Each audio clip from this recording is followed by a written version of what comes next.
Today's dedication is for Zahn, who gave me a very generous 1 year's worth of subscriptions on Patreon. Loot Exuberant Explorer versus Jaheira with the background Guild Artisan, Kamiz and Mizzix. We have, a couple of lands, and ramp is looking pretty good, so we'll try it. The partner player manages to play a Gemstone Caverns on turn 0 and gets rid of a Cinderglade to do it. We draw into a third land, Guild Artisan for the background player. Trickster's Elk we draw into for the turn, but we know what we're doing here. The Esper player throws out a Ledger Shredder. Priority has been held up by Mizzix, so it might be that our commander gets countered next turn. Another spell from the command zone, Jaheira, hit in play. Alright, we can make 2 lands this turn. Let's see if we can land our commander or not. Probably best to play a land now, just in case we need to pay a tax into a counterspell. That is allowed down, so do we go for the Trickster's Elk here? I think that's fine, going on to the Jaheira, seeing as how they're so eager to get it out. The Ledger Shredder going to connive. Arcane Heist discarded, putting a plus counter on the bird. Ominous Seas for Kamiz. Should be drawing a decent number of cards into the Shredder. And the Ledger Shredder turns into the left. Giant opportunity for the Jaheira player. Just creating 3 food with that, but can't tap them down for mana, thanks to us getting rid of the Jaheira previously. And doesn't swing in towards our 4 toughness. So let's see if we get a land here, it could make all the difference. We do, it's a Boseiju, so I think we go for an activation on our commander here. Could do it at instant speed, I don't think it necessarily matters, apart from spot removal. Yeah, let's do it at instant speed. Noteworthy that we do have 43 creatures in this deck, so should be able to land something with loot. Again, Mizzix passing through the turn and not doing anything throughout the entire cycle. Does manage to make a 4th land, and now seeing the commander hit play. The first card being drawn into the Ominous Seas puts a counter on that. It needs 8 on it in order to make an 8/8. 2 commanders in a row, Kamiz, Obscura, Oculus. Can only attack him with 1 creature at the moment, so attacking us, going to connive onto the Ledger Shredder, which means he draws into the Ominous Seas, and discards to that a Deputy of Detention. So this thing is now a 3/5, I don't think. Oh, it can't be blocked anyway, so it doesn't matter if we get into a Reacher, we'll just take the damage. Gilded Goose, again, going to make a token, so yeah, turns out it was a good play to get rid of this thing. Would have been well ahead on mana. He is missing out on land drops as well, seemingly, so 3 lands by turn 4. Decides to just pass through the turn, so let's activate our commander. Hoping for a Seedborn Muse here would be... there we go. That would be the ultimate get. That means that we can activate our commander consistently. We just need to get into a few more lands and then we'll be able to put anything that we reveal straight into play. Alright, a Vaultborn Tyrant we're just going to have to hard cast. Let's make another land with the Overlord. And that enters tapped, but we're about to untap with the Seedborn Muse anyway. So yeah, we untap every untap step thanks to that thing. The Serum Visions is draw and scry, gets the first experience counter with Mizzix. So with 7 cards in hand is able to do plenty this turn, I imagine. Might be that we lose our loot straight away. Our opponent put 2 cards on the bottom, so we'll assume that he didn't like anything that he found there. And there is a Personal Tutor putting something on top, so not sure if he can actually draw into the thing or not. Ledger Shredder connives, which means another counter on the Octopus enchantment. And discards a Mischievous Catgeist, so they can disturb that for 3 mana. Whenever the creature deals combat damage to a player, draw a card. And revealed to us with that a Tezzeret's Gambit, so that should only cost 2 mana. And I'd be surprised if he doesn't cast it here. Maybe he's holding up some counter magic again. We've been waiting on that all game. Get through to the end step and activate the loop before I forget. And this time we see a Shire, so that is going to be some decent landfall for us. I think we do go a Shire, and that means that we've now got enough lands to do whatever we want with loot, assuming that it sticks around for long enough. 4 counters on the Ominous Seas now.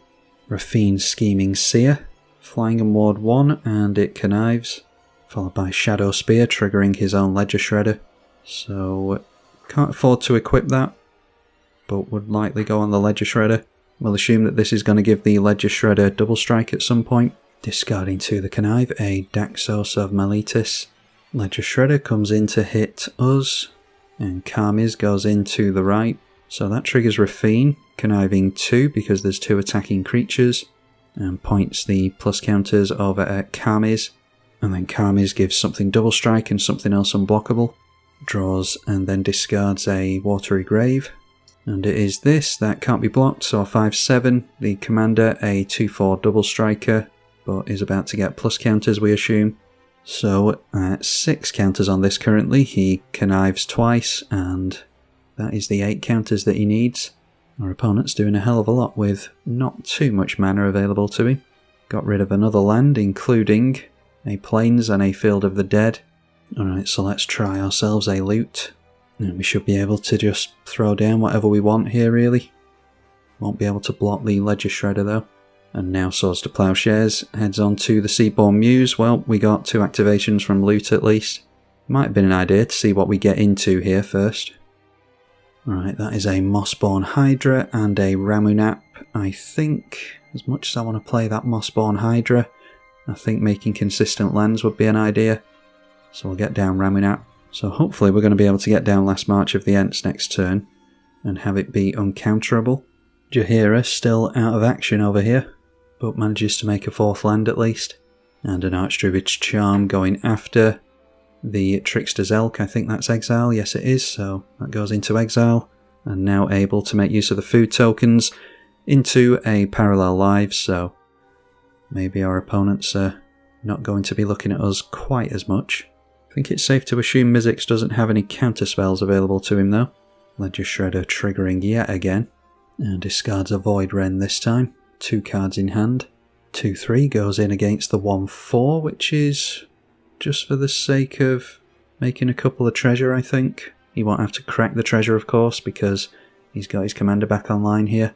Yeah, so thanks to the Parallel Lives, he gets 4 treasure. He's got a land untapped, so 5 mana available with 3 cards in hand. Peregrine Took, Fool of a Took. If 1 or more tokens would be created under your control, make that many plus a food token. They make a food token with the Gilded Goose, which is 2 food tokens, meaning that they get 2 additional food tokens with the Peregrine Took as well. 2 cards left. Alright, so let's see here. There is a Manglehorn for getting rid of an artifact. I think we first need to start making landfall.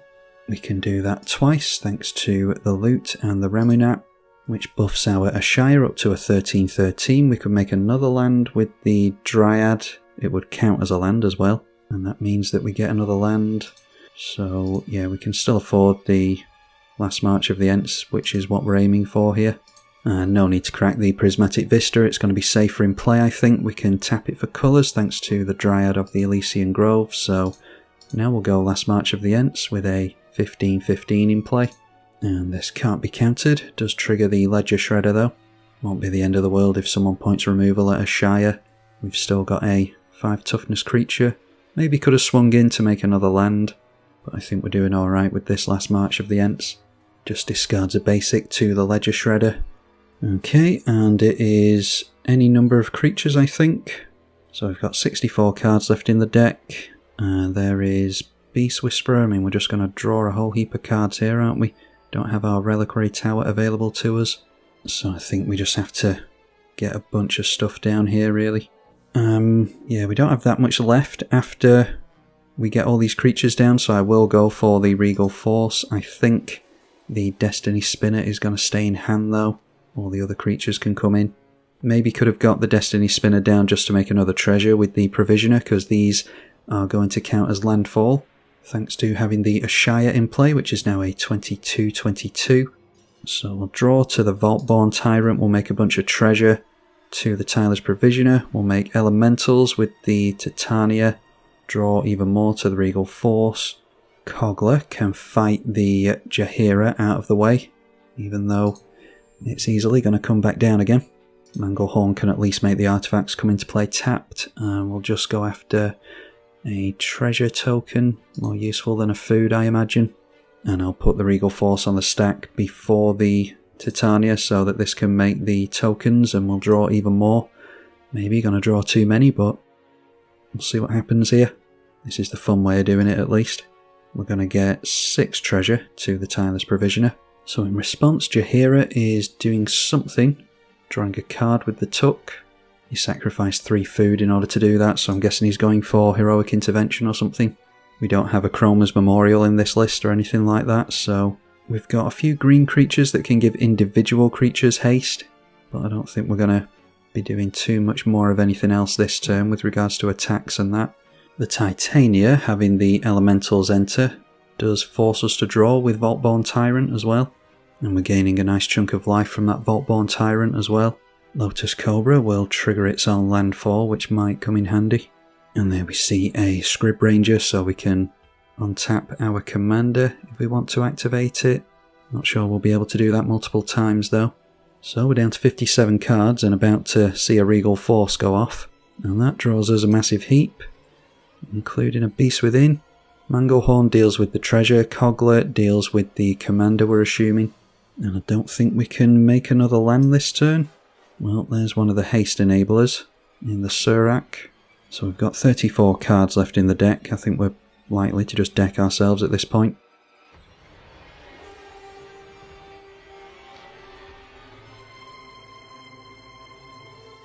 Not sure we can give a Shire Trample either. Let's go for the Lotus Cobra. That will draw us a card to the Beast Whisperer, which draws us a Wayward Swordtooth. That will allow us to get down the Gaia's Cradle. Yeah, so maybe should have a Chroma's Memorial or something like that here. Tireless Provisioner and Lotus Cobra each make us mana. Titania makes us a 5/3, which we are forced to draw with. I didn't notice the Azusa here actually. I think this gives Trample as well. No, it doesn't, just +2/+2. This gives Trample though, Surak Goreclaw. So let's go for the Azusa. Forced to draw with Beast Whisperer, we go down to 31 in the deck, which triggers the Titania and the 2 mana creatures again. So now we've got 2 additional lands we can make. We've got Nyxbloom Ancient we've drawn into, as well as the Sol Ring we might as well play. 2 additional lands, one of which is Gaia's Cradle, triggering the landfall stuff again. And we might as well play ourselves the Nykthos as well, while we've got a lot of devotion to green. It's going to get even more solitary, I'm afraid. We've got more haste on the Swiftfoot Boots. There's the Mossborn Hydra as well. Probably going to be a good idea to start piling plus counters on that. So let's play the Sol Ring. Every creature is going to trigger this for landfall, of course. Just going to see if I can take as many players out as possible here, really. So now we get another landfall trigger in the form of a plus counter onto this, and well, it'll keep doubling and doubling itself. Oh, we actually have, the creatures are every land type now, so we can actually bounce creatures back to our hand with the Quirion Ranger, which is useful so that we can not deck ourselves. So I'm going to do that here. Get rid of the Beast Whisperer and the Vaultborn Tyrant, I think. So now we don't have to worry about all these tokens coming in and decking us. Might as well get another land into play in the form of the Wayward Swordtooth. Beast Whisperer is still forcing us to draw, but we're not drawing anywhere near as many. Mossborn Hydra doubling itself up to an 8/8 with Trample. And we've got another land to make here with the Ancient Tomb. We might as well drop that, because we can put that mana into Nykthos. Gain plenty of life from that Tyrant that we've just bounced back to hand, currently at 79 life. And this already up to a 16/16 with Trample. Let's get down the Nyxbloom Ancient, and I'll tap down Nykthos mana in order to do it. So that taps for 26. Get down Ancient. Don't think we've seen the Lightning Greaves yet. Would be good to get Lightning Greaves onto a Shire as well as Trample. Speaking of Trample, we definitely want this in play in order to give our other creatures Trample. Oh, and if we got this down sooner, we could have been putting haste on things this entire time. Oh well. Never played with Surak and Goreclaw before, I don't think. Everything now has Trample, and we've got a 31/31 Trample along with a 64/64 Trample. So where's that Swiftfoot Boots gone? Get down the Swiftfoot Boots. Throw it onto the Hydra. There's a point actually with landfall, we could be making copies of that Hydra, couldn't we? So why don't we do that? Bestow the Mossborn Hydra, so that whenever we do landfall we make a copy of it. And now it's just a case of playing more creatures. Let's play Surak, the Huntcaller. And so now with that bestowed creature, we can put 2 into the Nantuko in order to make a copy of the Mossborn Hydra, which we will do. My opponent's being incredibly patient here. Noteworthy that Surak and Goreclaw don't give tokens haste, unfortunately. But we can always give the token haste with the Swiftfoot Boots if we can buff it up high enough. So we'll say yes to making a copy of that with the Nantuko. So now we've got 2 for our opponent to worry about. Play the Allosaurus Shepherd, and there, that drew us into the Lightning Greaves off the Beast Whisperer. So I'll put another 2 mana into making a copy of the Mossborn Hydra, but I don't think we need to go too crazy with that, although it's not like we're running low on mana, is it? So now we have 3 Mossborn Hydras. This is only a 1/1, a 2/2. This has been doubled up over the turns, or over the plays, to a 257 power and toughness creature. Get that Lightning Greaves in. Throw that onto the Mossborn Hydra, the original one. Boots onto the larger token copy. So eventually, I think we're set up. I just have to play some more creatures into landfall to buff this up high enough, and then we can one-shot all our opponents. So I'm not going to talk through every single play I make here. Tap down at the Gaia's Cradle for 123 mana. After all this, we've got, just 1 more creature should do it. This is currently a 32/32. But the Mossborn Hydra and Springheart Nantuko is a hell of a combo together if you can, especially if you can get a Shire in. Maybe a Shire in the command zone, and doing something like that would be optimal. Alright, so this player decided to scoop. I mean, they've been more than patient. They're about to go down here anyway. I'll just give a +3/+3 buff with Return of the Wild Speaker, just in case. Although with a player gone down now, it's even easier to get the damage through. This is a 8,193 power and toughness creature. So let's see if any of our opponents can do anything about this. Surak can give haste to the Mossborn Hydra, 35/35. The other one is a 67/67. And a Shire, a 41/41. Everything with trample. So that can go into the right, and then the other tramplers can go into the left. And there's no attack triggers or anything, thankfully, so yeah, did manage to do it that turn apparently. Might be that the Izzet player has just walked away from the keyboard though, and who could blame him. So we might not see the damage go through here, although it would be interesting to see an over 8,000 creature hit this player. Alright, eventually decided to scoop, so we might see this 8,000 and odd damage get through after all. I just apologised in the chat, and there we go, won't even fit on the screen. Bottom text was really cool about it there. I just apologised in the chat for it being a solitaire turn, and he was very, very polite about it, so big thank you to him and the other opponents for playing that out, and a thank you to you for watching, and to the patrons for their financial support of the channel as well. If you want to see more from Loot, Exuberant Explorer, then let me know. I'm tribalkai. Thank you for watching.